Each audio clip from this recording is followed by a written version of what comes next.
Hello दोस्तों, आज हम जानेंगे कि राइट टू रिकॉल क्या है और क्या भारत में ये लागू हो सकता है। तो पहले हम इसकी इंट्रोडक्शन जान लेते हैं। तो भारत एक प्रतिनिधि लोकतंत्र है जहां जनता अपने प्रतिनिधि, जिसको हम एमपी या एमएलए कहते हैं, उनको 5 वर्षों के लिए चुनती है। लेकिन पिछले कुछ वर्षों में एक बड़ा सवाल उभर कर सामने आया है। अगर जनता किसी प्रतिनिधि को चुन सकती है तो क्या उसे कार्यकाल के बीच हटाने यानी राइट टू रिकॉल का अधिकार भी होना चाहिए। तो हाल ही में संसद के बजट सत्र 2026 में इस मुद्दे पर फिर से चर्चा शुरू हो गई है, जब राज्यसभा में इस व्यवस्था को लागू करने की मांग भी उठाई गई है। यह बात केवल एक कानूनी मुद्दा नहीं है, बल्कि लोकतंत्र की प्रकृति, जनता की शक्ति और राजनीतिक जवाबदेही से जुड़ा एक गहरा प्रश्न भी है। तो क्या है राइट टू रिकॉल? चलो हम इसको जान लेते हैं। तो राइट टू रिकॉल एक ऐसी लोकतांत्रिक व्यवस्था है जिसमें मतदाता अपने चुने हुए प्रतिनिधि को कार्यकाल पूरा होने से पहले ही हटाने की प्रक्रिया शुरू कर सकती है, यदि वे उसके काम से असंतुष्ट है तो इसका मूल्य सिद्धांत है कि if voters can elect they should also be able to remove, यानी हम जिसको वोट देते हैं उसको हम हटा भी सकते हैं।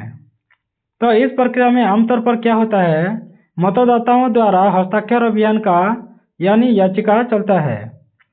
उसके बाद निर्धारित प्रतिशत समर्थन मिलने के बाद फिर एक विशेष मतदान यानी रिकॉल इलेक्शन होता है। तो उसके बाद बहुमत होने पर पद से हटाया जा सकता है, चाहे वो एमएलए हो या एमपी हो। तो इसे लोकतंत्र में जनता की अंतिम शक्ति भी माना जाता है।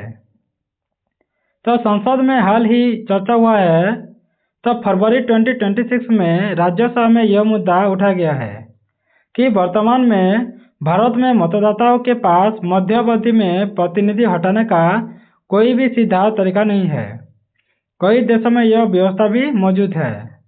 तो इसे लोकतंत्र की बीमा पॉलिसी भी कहा गया है, जो जनता को गलत चुनाव के परिणाम से बचा सकती है।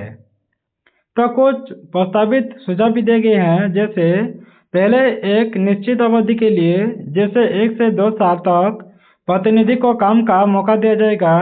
फिर यदि 35 से 50% मतदाता समर्थन दे तो रिकॉल प्रक्रिया भी शुरू हो सकता है। तो दुरुपयोग रोकने के लिए भी सख्त शर्तें लागू होना चाहिए। तो वर्तमान भारतीय व्यवस्था में क्यों नहीं है राइट टू रिकॉल, वो भी जान लेते हैं। तो भारत के संविधान में एमपी और एमएलए को हटाने के सीमित तरीके होते हैं, जैसे वो इस्तीफा दे सकते हैं, अयोग्यता के पर जैसे दल बदल हो सकता है, या आपराधिक दोष सिद्ध होता है तो वो अयोग्यता घोषित हो सकता है। उसके बाद सदन द्वारा निष्कासन भी किया जा सकता है, चुनाव को रद्द भी कर सकते हैं, लेकिन जनता सीधे उन्हें नहीं हटा सकती है। इसका कारण क्या है? जिससे भारत संसदीय प्रणाली अपनाता है, यानी संसद ही सब कुछ करता है। यहाँ स्थिरता को प्राथमिकता दी जाती है। अगर बार बार ऐसे ही होता रहा तो सरकार अच्छे से नहीं चल पाता है। तो बार बार चुनाव से शासन प्रभावित हो सकता है। तो इसीलिए संविधान निर्माताओं ने रिकॉल का प्रावधान नहीं रखा है। तो क्या भारत में नहीं कहीं भी राइट टू रिकॉल पहले से है या नहीं, वो भी जान लेते हैं। तो दिलचस्प बात यही है कि भारत में स्थानीय स्तर पर कुछ जगहों पर रिकॉल जैसी व्यवस्था भी मौजूद है। जैसे कुछ राज्यों में ग्राम पंचायत के सरपंच स्थानीय निकाय को जनता को हटाने की प्रक्रिया भी है।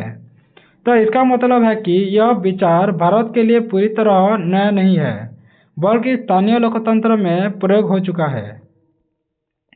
तो दुनिया के अन्य देशों में स्थिति क्या है, वो भी जान लेते हैं।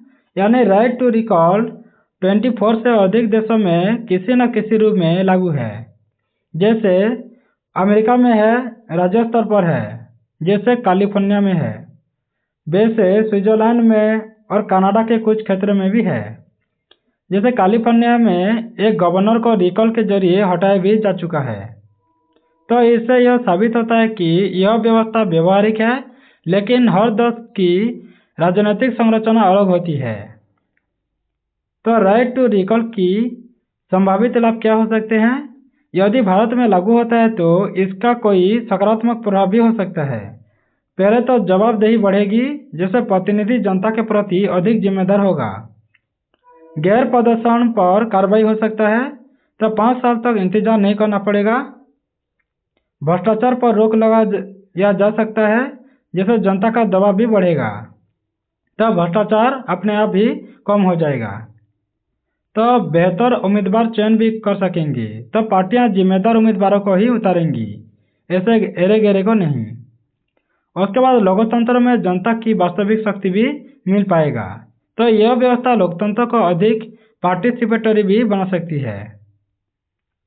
तो संभावित जोखिम और चुनौतियां भी बहुत होते हैं, जैसे राइट टू रिकॉल जितना आकर्षण भी लगता है उतना सरल भी नहीं होता है, क्योंकि राजनीतिक अस्थिरता पैदा कर सकता है, यानी बार बार चुनाव से शासन प्रभावित हो सकता है और राजनीतिक दुरुपयोग भी हो सकता है। जैसे विपक्ष या विरोधी समूह क्या करेंगे, झूठे अभियान चला सकते हैं, चुनावी खर्च बढ़ जाएगा। तो भारत जैसे बड़े देश में यह बहुत महंगा होगा। तो लगातार चुनाव का माहौल भी हो रहा है अभी भी, जैसे पंचायत के इलेक्शन होता है, उसके बाद एमपी का होता है, उसके बाद एमएलए का होता है। ऐसे में हर दिन ऐसे ही चुनाव चलता रहेगा। तो देश में परमानेंट इलेक्शन मोड में जा सकता है, यानी हर दिन इलेक्शन होता ही रहेगा। तो जनभावना बनाम दीर्घकालिक नीति में भी कठिन होगा। जैसे कठिन तो होगा, लेकिन जरूरी निर्णय लेने से भी नेता डरेंगे। अगर ऐसे भी होता है तो क्या होगा, नेता लोग डरेंगे। क्यों डरेंगे?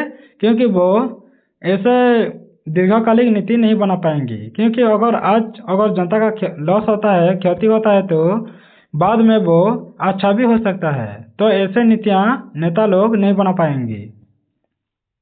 तो संवैधानिक और कानूनी बाधाएं क्या हो सकता है? तो राइट टू रिकॉल लागू करने के लिए संविधान संशोधन आवश्यक होगा, संसद में विशेष बहुमत लाना होगा। यदि राज्यों पर लागू करना हो तो आधे राज्यों की मंजूरी भी चाहिए होगा।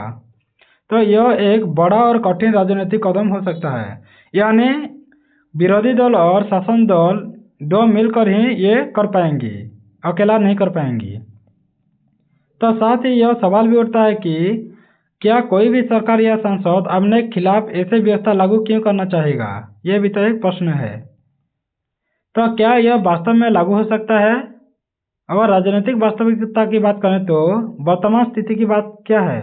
जैसे यह केवल प्रस्ताव और बहस के स्तर पर ही हुआ है, कोई सरकारी विधेयक अभी तक नहीं आया है। निजी सदस्य विधेयक या सुझाव के रूप में चर्चा सिर्फ हुआ है, इसीलिए निकट भविष्य में लागू होने की संभावना कम मानी जाती है। लेकिन यदि जन आंदोलन बढ़े तो और राजनीतिक सहमति भी बने और चुनाव सुधार एजेंडा मजबूत हो तो भविष्य में यह संभव हो सकता है। उसके बाद भारत के संदर्भ में बेहतर विकल्प क्या हो सकता है वो भी जान लेते हैं। तो कुछ विशेषज्ञ मानते हैं कि सीधे रिकॉल की बजाय अगर हम राइट टू रिजेक्ट यानी नोटा को मजबूत कर दें, तो प्रदर्शन आधारित रिपोर्टिंग को मजबूत करें और जनता के साथ अनिवार्य संवाद कर दें, और रिकॉल केवल गंभीर मामलों पर ही होना चाहिए, जैसे भ्रष्टाचार हुआ है या अपराध के हैं एमएलए या एमपी, तो होना चाहिए रिकॉल। उच्च समर्थन सीमा, अगर 50% से अधिक जनता नाराज होते हैं तो उस एमएलए या एमपी कॉन्स्टिट्यूंसी में होना चाहिए। इससे स्थिरता और जवाबदेही दोनों में संतुलन भी रह सकता है। तो कंक्लूजन क्या हो सकता है? तो राइट टू रिकॉल लोकतंत्र को अधिक जन केंद्रित और जवाबदेही बना सकता है, लेकिन भारत जैसे विशाल और जटिल देश में इसे लागू करना आसान भी नहीं होगा। यह विचार लोकतांत्रिक रूप से तो आकर्षित होता है, लेकिन इसके साथ राजनीतिक स्थिरता, प्रशासनिक लागत और दुरुपयोग हो सकता है, और संवैधानिक जटिलताएं भी जुड़ी होती है। तब वर्तमान स्थिति में देखें तो यह केवल बहस का विषय नहीं है, निकट भविष्य में लागू होने की संभावना भी कम दिखता है, लेकिन लोकतंत्र में जवाबदेही बढ़ाने की दिशा में यह एक महत्वपूर्ण विचार भी बन चुका है। तो यदि भविष्य में जनता का दबाव और राजनीतिक सहमति बनी तो यह भारत के चुनावी सुधारों का हिस्सा भी बन सकता है। Thanks for watching. अगर ऐसे वीडियो आपको अच्छा लगता है तो सब्सक्राइब कर दें, बेल आइकन दबा दें, लाइक करें, शेयर करें और वीडियो आपको कैसा लगा कमेंट बॉक्स में ज़रूर कमेंट कर दें। धन्यवाद।